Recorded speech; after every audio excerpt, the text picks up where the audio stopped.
오늘 S&P 500이 741.75에서 0.54% 올랐어요. 근데 여기서 끝이 아닙니다. 같은 시간 VIX는 17.68으로 9% 넘게 떨어졌는데 지수 상승과 변동성 하락이 동시에 일어났거든요.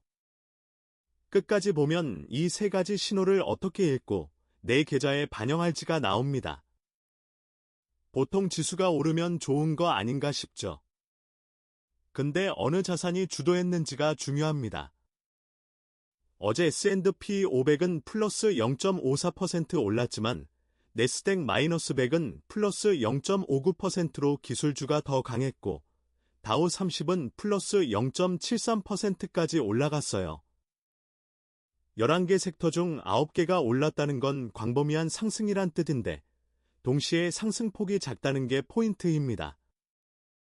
약 82%의 섹터가 올라가면서도 지수는 0.54%만 상승했다는 건 상승이 분산돼 있다는 의미예요. 첫 번째 신호, VIX가 17.68로 내려가며 9.05% 낙폭을 기록했어요. VX15에서 20 사이는 시장의 중립 구간인데 17.68은 아직 안정적인 상태입니다. 두 번째, 달러 인덱스가 99.45에서 0.30% 약세를 보였습니다.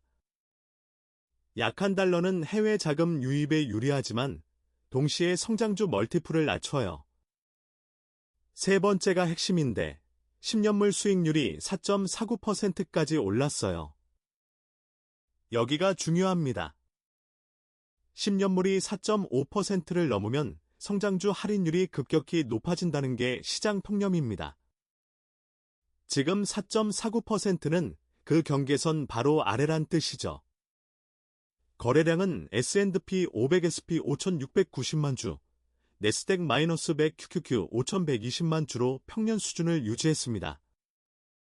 이는 상승의 강도가 중립적이라는 신호입니다. 그런데 섹터별 상승이 균등한 건 아닙니다. 내스닥 마이너스 100이 S&P 500보다 강했다는 건 기술주, 특히 대형주가 주도했다는 뜻이에요. 애플, 마이크로소프트, 엔비디아, 테슬라 같은 메가캡 기술주들이 오늘의 상승을 견인한 겁니다. 흥미로운 점은 여기입니다.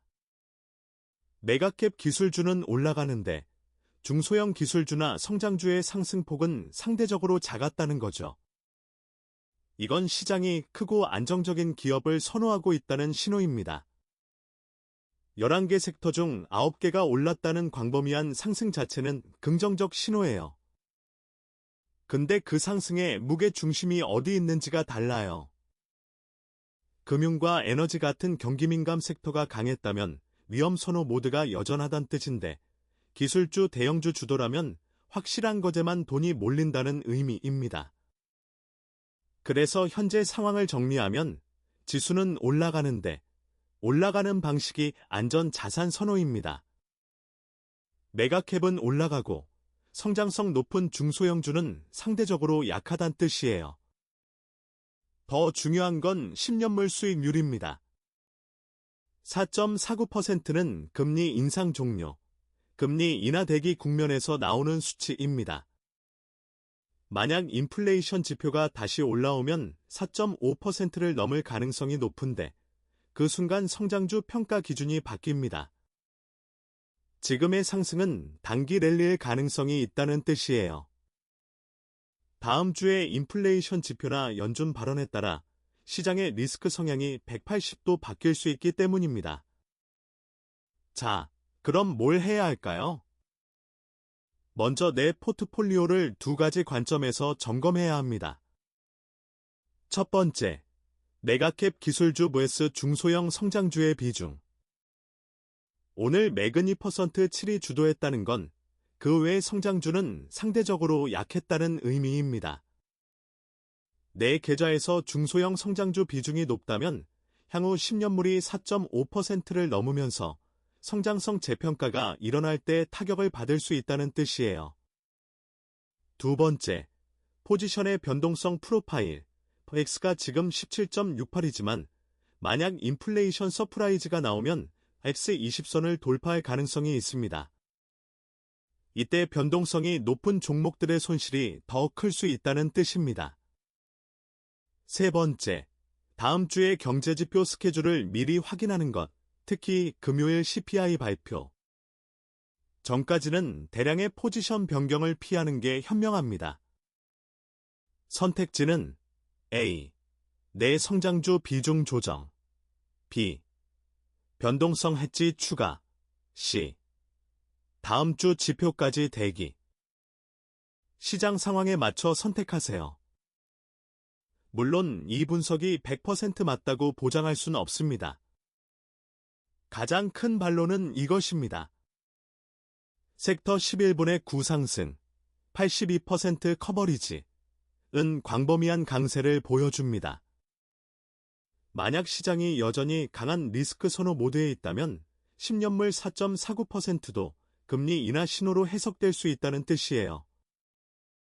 이 경우 내 분석은 과도한 약세가 됩니다. 두 번째, 기술주 메가캡의 주도는 품질 선호를 의미할 수도, 버블 재확인을 의미할 수도 있습니다. 실적 발표 시즌이 다가오면서 가이던스가 상향되면 성장주도 재평가될 수 있다는 뜻이죠. 따라서 이 관점이 틀릴 조건은 1. 내일부터 금요일 CPI까지 지수가 1% 이상 추가 상승하거나 2. 기술주 외 섹터의 상승폭이 커지거나 3. X가 15 이하로 떨어지는 경우입니다. 이 중 하나라도 일어나면 약세 신호는 무효가 됩니다. 다만 이 관점이 틀릴 수 있는 경우는 실적과 금리 변수가 동시에 뒤집히는 구간입니다. 오늘 핵심은 이것입니다. S&P 500 플러스 0.54%, 내스닥 플러스 0.59%, 다우 플러스 0.73%로 지수별 괴리가 낮고 X 중립, 10년물 수익률이 4.49%에 근접했단 것, 메가캡 기술주는 주도했지만 중소형 성장주는 약했고 광범위한 섹터 상승 82%에도 불구하고 상승폭은 작았습니다. 이는 시장이 불확실성 속에서 확실한 것만 사고 있다는 신호예요. 여러분이 이번 주 안에 꼭 해야 할 액션, 내 포트폴리오에서 메가캡 버스 중소형 성장주의 비중 확인 다음 주 금요일 CPI 발표까지의 X 모니터링, 20선 돌파 여부, 10년물 수익률이 4.5%를 넘을 경우의 손실 시뮬레이션 이 세 가지는 30분이면 끝나니까 꼭 챙기세요.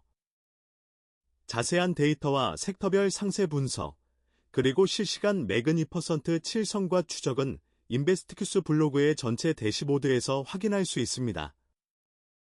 링크에서 오늘 지수 데이터, 섹터별 성과표, 메가캡 개별주 분석, 그리고 다음 주 경제지표 스케줄까지 모두 준비되어 있으니 여기서 정확한 숫자를 다시 한번 확인해 보세요. 오늘도 건강한 포지션 관리되셨길 바랍니다.